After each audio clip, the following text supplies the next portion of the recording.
Sentencing today for a Moscow, Idaho man who strangled his pregnant wife to death and then tried to burn down the home they shared.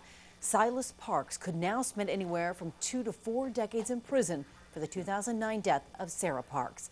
KXLY4's Tania Dall live in our studio, back from a trip to the Latah County Courthouse. Tania? Well, Robin, it's obvious that everyone involved in this case is still very distraught. We heard from Silas Parks' parents and Sarah's mother and sister. For many in court today, including the judge, it still remains unclear why Silas did what he did.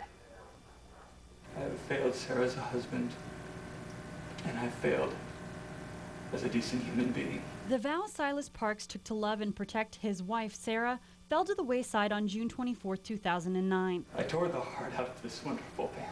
Silas admits to strangling his pregnant wife, laying her lifeless body on a bed, and then lighting their Moscow home on fire. Today, Sarah's family talked about their deep hurt. Silas is someone that we welcomed into our hearts, our family, and our home.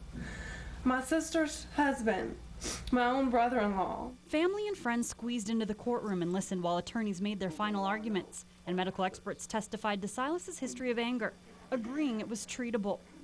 Court documents showed that Silas and Sarah's marriage wasn't perfect.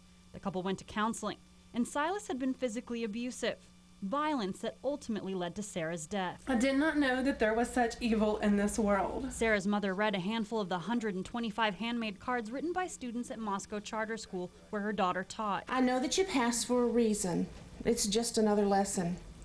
You taught us to take something hard, but to always keep your life going. You're a very intelligent, very capable person, Mr. Parks, and this was not inevitable. Just before Silas learned of his fate, he offered these final words. I have no desire but to atone for my unforgivable act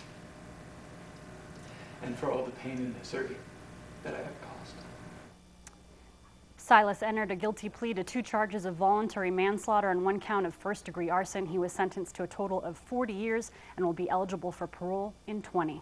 Reporting live, Tania Dall, KXLY4 HD News.